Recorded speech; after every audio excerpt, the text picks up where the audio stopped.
Welcome to Voice of Reason. A very good day to you, Albert. Thank you so much for joining us on yet another interesting episode of the special interview series. This afternoon, I have a notable son of Yoruba land, a chief, of course, from Ogun State. Where in Ogun State, you want to know? Okay, from Ijebu land, precisely. I will be engaging him on a series of issues that border on the Yoruba nation.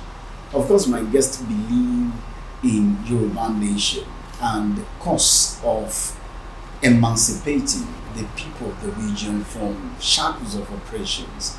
Okay, there is this popular belief among the Yoruba that the Yorubas are not occupying their rightful places. My guest will be telling us more on the program this afternoon. He is Otunba Deji Osibogun. A very good afternoon to you. Thank you very much. It is good to have you. Let me inform our viewers that this interview series is coming to you courtesy of Voice of Reason, VOR. Let me start this way. I'm aware you are involved in the Yoruba World Congress of a project. What informed that? Well, the Yoruba World Congress was a child of necessity.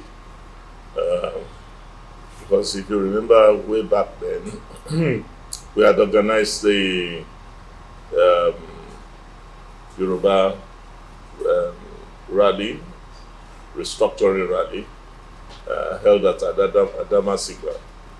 And for the first time, again, most Yoruba organizations joined in that rally. I remember Ariana Kakamfo, Danny Adams, Afenifere was led by Passionati, Adebanjo, Yoruba Council of Elders. We had Bishop Ladifugu, Kunle Olajide, Afenifere Renewal. We had Wale Oshun, Voice of Reason. We had the late Koki Omishore. We had late Bucknor, if I'm right, and we had quite a whole lot of people, Alexis, Shonibare. So it was really the first and only time we had a conglomeration of Yorubas coming together to lend a voice to the need for us to restructure Nigeria. And the presentation was well presented. Even the Oni of Ife came to that rally. So that symbolized unity. And from there, because of reasons known to quite a few, the organizations therein gathered decided to go ahead and move the train further by ensuring that we have an umbrella organization that can from there go ahead and propel and marshal our points. But this was at a point at which ego, indiscipline, and self-righteousness took over. And before you knew it, people were being termed as renegades, rebels, those who didn't want the future for Yoruba land, and kind of animosity that was created did not give room for cooperation or cohesiveness. Then we then decided that we should form the Yoruba World Congress, which was going to be an association where all Yoruba groups and organizations would be, and where probity, accountability, and development of Yoruba land would be foremost in the minds of those who are going to run the organization. So that was the birth of Yoruba World Congress. That was a need for Yoruba World Congress, which was then duly formed, world recognized, and things then started happening again. So it's been a while. Is Yoruba World Congress still in existence? For someone that helped create something, you don't pray for the death of your child.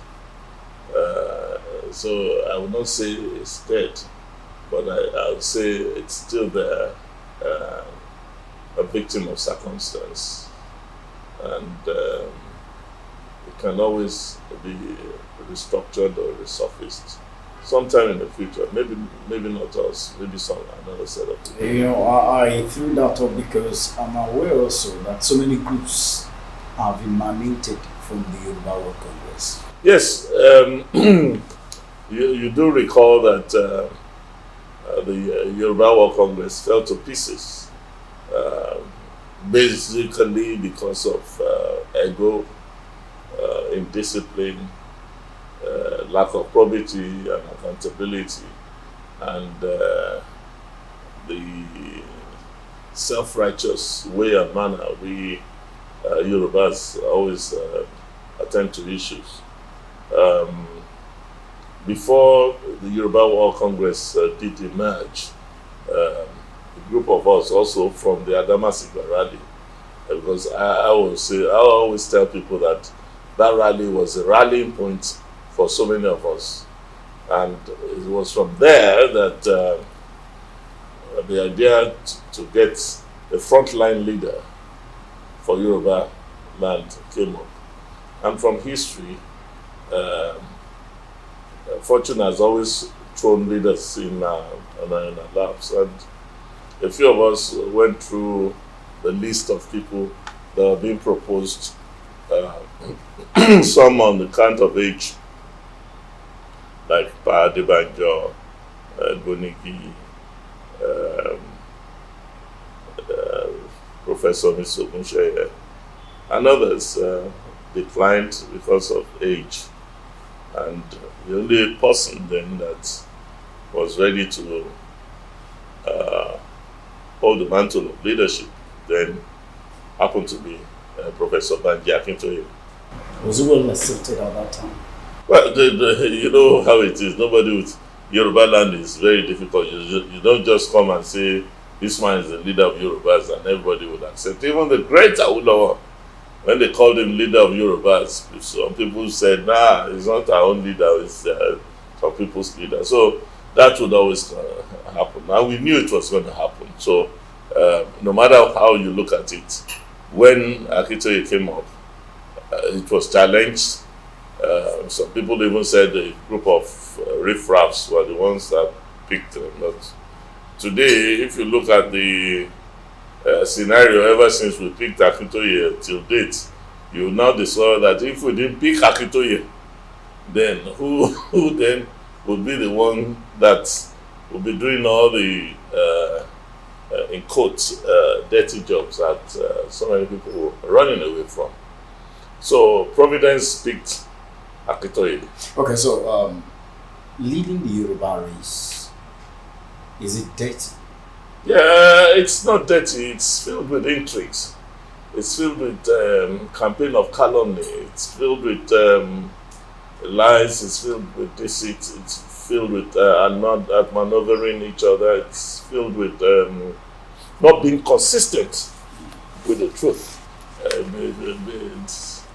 That's why it's even dirtier than politics. But one thing is certain: if you're a Yoruba man and you truly believe in the Yoruba cause, no matter what is thrown against you or thrown up against you, you must be ready to weather the storm and forge ahead and ensure that you deliver the goals and objectives of your organizations. So these challenges you listed, is that the reason why it's been so difficult getting someone to be the rallying point?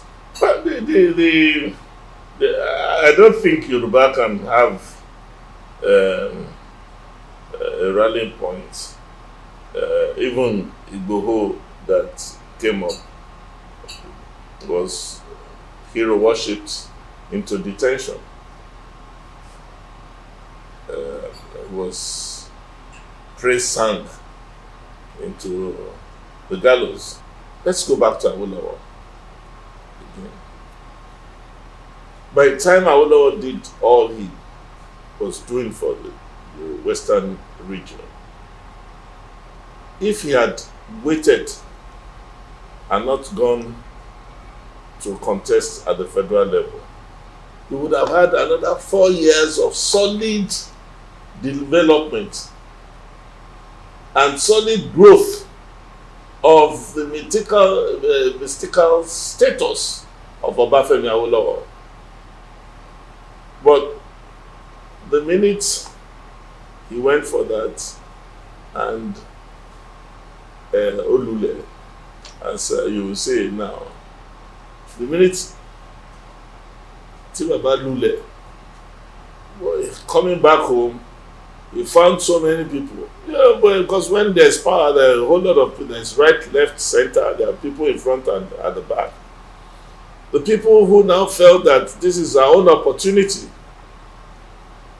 resented his coming back, and the crisis went on. So it's àti ayé báyé ní ọ̀tẹ̀ ti wà nílẹ̀ Yorùbá, and you cannot get rid of it overnight. The only way you can get rid of it is you have to be forthright, you have to be truthful, you have to be honest, you must not be self-serving.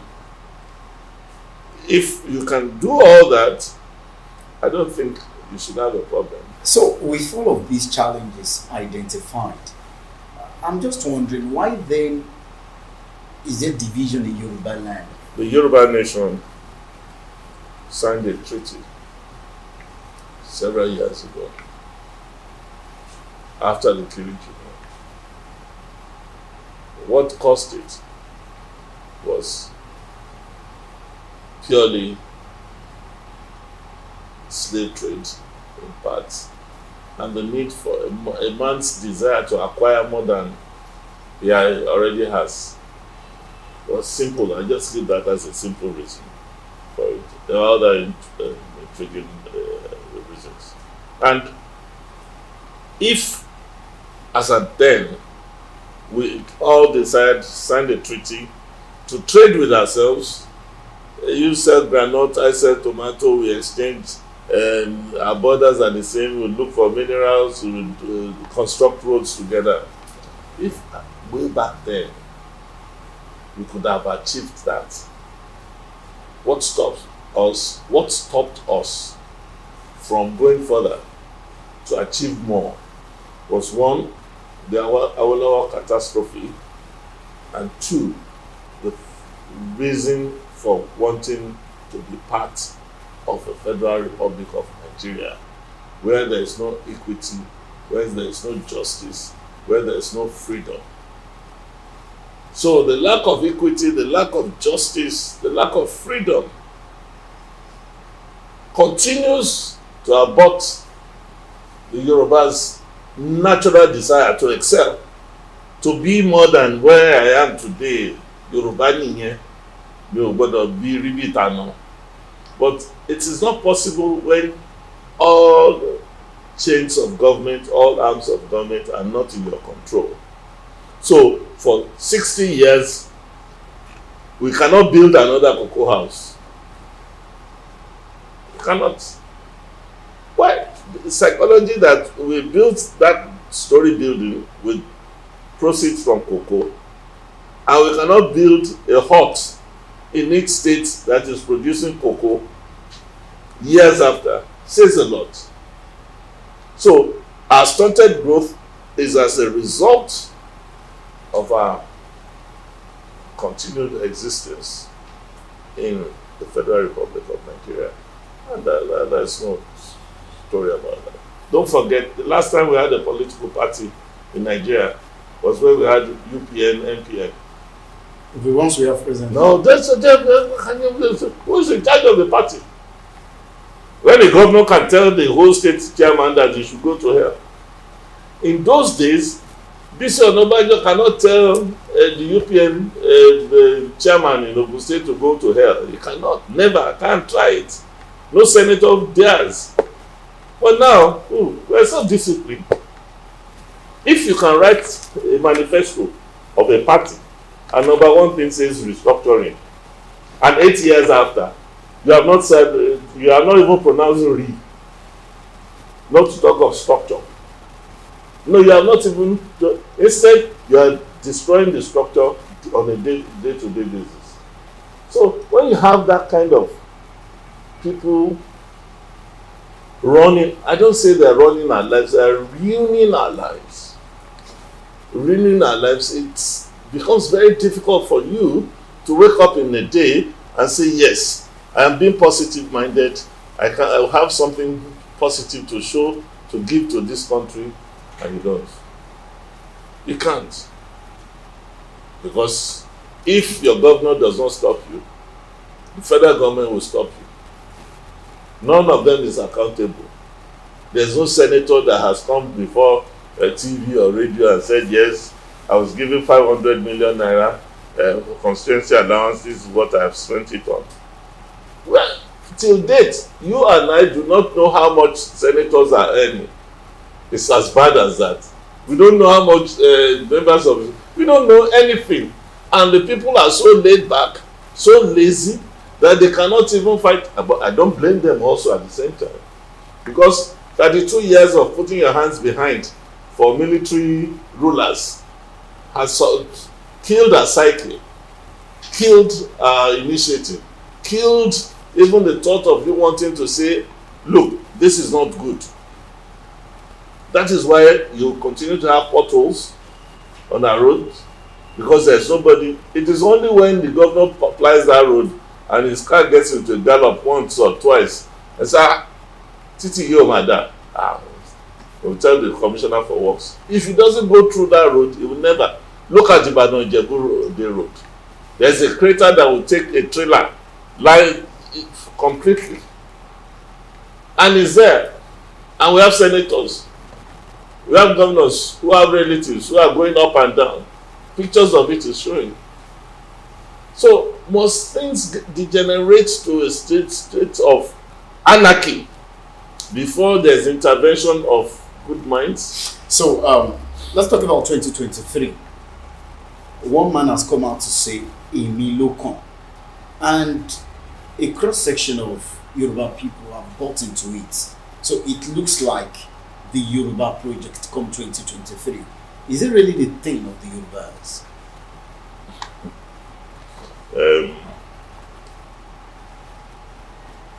Self-righteousness, selfish interest is the meaning of Lokan. Rightly, you can say, people can say it's a Yoruba project because a Yoruba man is vying for it. But what we say is that the Constitution of the Federal Republic of Nigeria, that either Emi Lokan or articulated or obedient are going to run, is so faulty that the fear beyond 2023 is my own problem. That constitution is a dynamite. That constitution is a big, dangerous weapon that if it gets into the hands of the candidates we have now, whether Emi Lokan articulated or anyway, it spells doom for Nigeria. It spells doom. And I've asked one of the elder statesmen, particularly one who ruled this, I said, how? He said, but I ruled, it was the same constitution. No, I said, no. The same constitution is different from the people who now want to run it. One of them was the vice president in Nigeria. One of them was the governor of Lagos State. One of them was the governor of Anambra. And the three of them, for me, they don't have my pass map. No. They don't have my pass map. Why? Because of the antecedents. Their antecedents. If we want a monarch, if we want an empire ruled by an emperor, okay, you can say yes, Emi Lokan. If we want to continue the further north ruling over Nigeria, yes, we can say our local.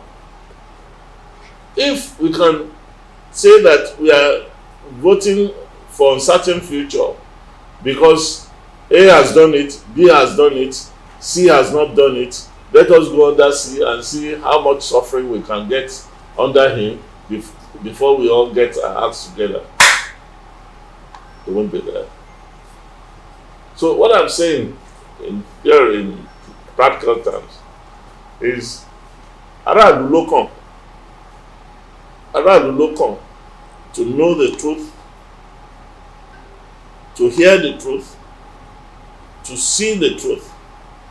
It's not you, not me. The people out there who are suffering. But who will take 200 naira, 3,000 naira, 4,000 naira to run after your campaign train? I think they are the ones that need good governance, which, to my mind, is not likely to happen with the constitution in the hands of a few people we have mentioned. This is how some persons have termed it. Okay, a Yoruba man is in the contest this time around. These Yoruba leaders, the whole of the southwestern region, can't they just queue behind theirs? You see, it's difficult. The other say, I'll be very frank with you, and those who know me will say, I'll say my mind. You see, with Bola Ahmed Tinubu, no matter how Yoruba he is, till date, people can bear me out. He has not shown that kind of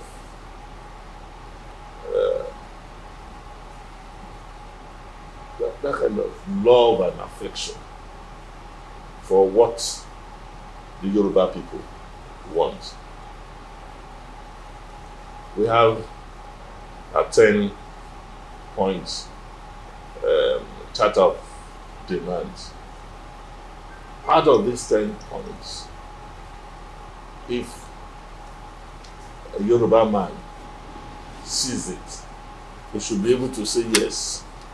Any Yoruba, this 10-point demand that you have given me, when I come into power, I'm going to implement it for the good of Yorubas and the entire nation.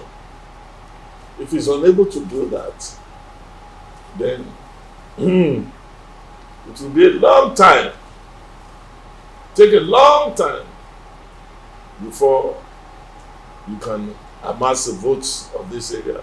You can go to Kano. Votes of Yorubas cannot wait for you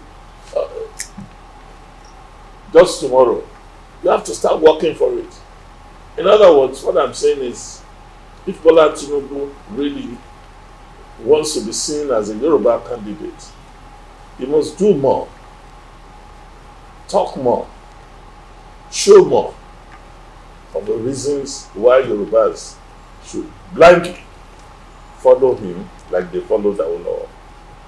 But for now, you're yet to see that. Is it clear to you?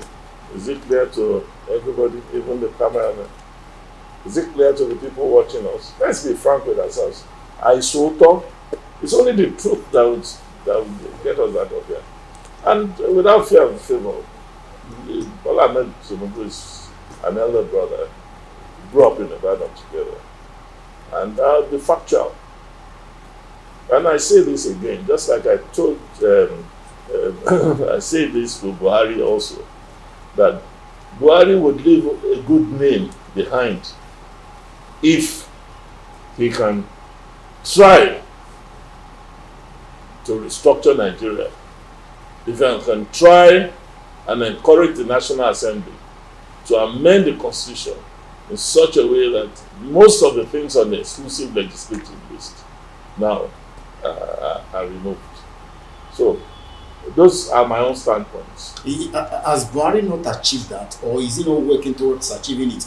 If you consider the fact that the 9th Assembly has forwarded a draft proposal of the when Buhari wanted people to vote, there was a way he did it now. Yes, at the convention, when he wanted people to vote finally for Bola Tinubu, there's a way he did it. If Muhammad Buhari wants the constitution to be amended in 2 weeks, he knows what to do, he knows how they are going to do it. But because of the interest of the cabal that surround him, they are not going to allow him to do that. That constitution of the Federal Republic of Nigeria that was handed over by Abubakar Abdul Salam to Olusegun Obasanjo, that small error of the Armed Forces Ruling Council not being able to thoroughly go through that document before approving it as the Constitution of the Federal Republic of Nigeria and transiting it into a civilian is the greatest crime that has been committed against democracy. And unknowingly for Obasanjo, by the time he was accepting to be the president of the Federal Republic of Nigeria, he had not studied it. It was his craftiness of studying it that he used for his first 4 years. His second 4 years, when the heat was on him, because the people who handed the constitution over to him now knew that, okay, this constitution must not last in this man's hands for 4 years. He wanted the extension, or people said he wanted the extension, so as to be able to convey the message of amending the constitution. It failed him. Yar'Adua failed him. Jonathan tried. Yes, he set up something, and they told him, okay, very good document, please put it in the locker. So restructuring, are we confused about it? How can it be achieved? Well, the issue is that we need to be organized. The issue of restructuring has some phases. One is the legal phase. 2, that's legal and judiciary. 2 is the legislative. 3 is the political. Now, if we are unable to harness the 3, we are not going to be able to. That is, let's get ourselves organized. What do we say? You earlier said that the National Assembly has sent amendments to some states. Out of them, at least, I think 3 Yoruba states signed off, 3 have not. Why are those 3 not signing off? So what we say is that legislative angle towards a restructured nation, we must get a team to work assiduously to make sure that all the state House of Assembly get enough notification and get the approval of this. It is only after that another team can take it to the National Assembly and ensure that it is not tampered with. We are not doing that. So the legislative angle, we are 0. On the judicial, there are some things that need to be contested in court. The right of the waterways, police. Let the court pronounce a judgment, good or bad, we know. We need to do that. Politically also is, how have you done with your propaganda, with your getting people behind the need for us to have a restructured nation? How many people believe that on the streets, àtúntò ní restructuring? Igwe Nigeria too. How many people in Dugbe? How many people in Mokola? How many people in Okeaje? How many people in Oyinbo? How many people in Abadeshida market? How many people can come out and say yes, àtúntò Nigeria, I want for us, even if you want to vote for it? So, I mean, to answer your question, it's a three-pronged attack, and those three-pronged attack is like a fork, and we are not ready at all to handle that instrument so that we can have restructuring. So that's a failure in our clamor for restructuring. Thank you so much, Otunba Deji Osibogun, for your time on the program. That's what we're going to call it a wrap. Everyone, thank you so much for watching. See you next time. I remain Ahmed Wapo of Moridi on behalf of Voice of Reason.